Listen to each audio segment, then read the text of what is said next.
Have you noticed the past 24 hours just how much there are some groups in society who don't seem to want the coronavirus pandemic to end?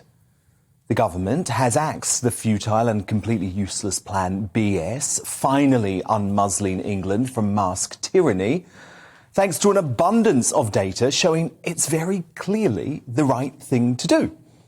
But those who have benefited most from a sense of fair and Valopine society want the hellfire of COVID restrictions to go on. Shame on the teaching unions in particular, who want to keep our poor kids muzzled.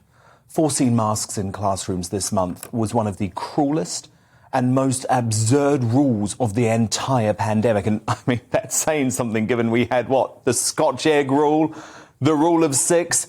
But at least the government soon realised it was beyond the pale and hastily scrapped the requirement from today. However, the irrational National Education Union hit out at the Liberation for Our Children, saying the cruel restriction was being lifted too quickly. Joint General Secretary Dr Mary Boostad said, rather than announcements aimed at saving Boris Johnson's job, government should be exercising a duty of care to the nation's pupils and the staff who educate them. What utter rubbish. All masks in schools do is hamper our children's development. She should know better. You can understand the devastation of a parent like psych therapist Emma Kenny, who tweeted, "Just found out my son's college has decided to carry on with mask wearing. This is disgraceful. What happened to teaching kids resilience, to helping them understand that life comes with risk and equal reward? Another reason why kids' mental health issues are off the chart." She's correct, of course. But the mask hysterics in the media have continued their propaganda campaign. Just look at the students who Sky News chose to interview about masks today. What some of them had to say. Keeping your face mask is like the most little thing that you can do to protect everyone around you. I personally will be, because I don't think it's right that it's up to choice now, because it is still out there. Coronavirus is still a dominant thing in the world. I'll be keeping it on because it makes me feel safer, and I want to keep my family and my friends safe as well. Plurality of thought? I don't think so. And of course the BBC decided today they must keep up their mask zealotry without examining the evidence that dirty cloths do very little to stop the spread of COVID. Look at who BBC London decided to interview about the subject. I think we should wear them. The numbers aren't down low enough. It's protecting us not only from COVID, but from flu, colds, everybody else. And I think we've got a duty to protect everybody. Ridiculous, should be worn.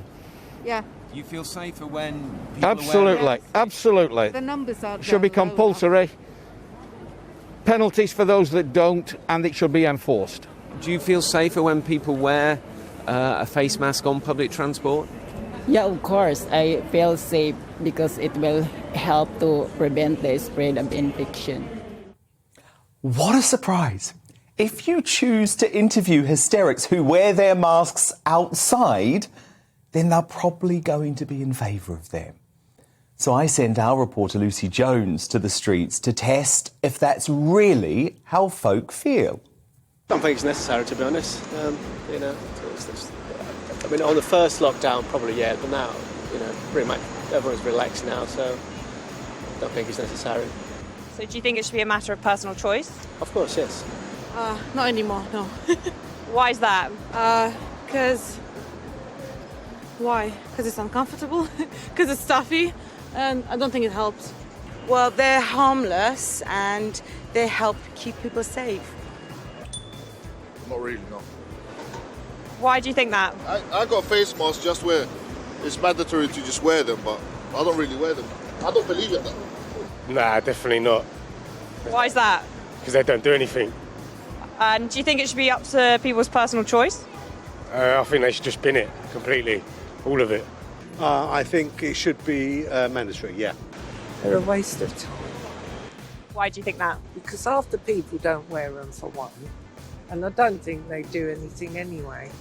If you're going to get it, you're going to get it. Very true. Of course, the SNP have the most to lose from the pandemic ending, in my opinion, because they don't want life to return to normal. So it's no surprise to see the discredited Scottish Health Secretary, Humza Yousaf, continuing his dishonest campaign to keep COVID restrictions going. He tweeted, warning from the BMA on the UK government's decision to lift all protective measures in one go. They are expressing particular concern at the removal of face coverings in England. Is it why we are taking a phased approach to easing restrictions? The last couple of years have been tough on everyone. And for a lot of people, their mental health has suffered. Here are some tips on how to clear your head and help you connect with others while taking care of your mental and physical health. He sent those two tweets 7 minutes apart, you know. Actually, he would probably realise if you lift restrictions, that's when mental health issues in Scotland will start to dissipate. It just feels like our leaders will never learn. The more you play politics, the more you continue to spread unnecessary terror to your people.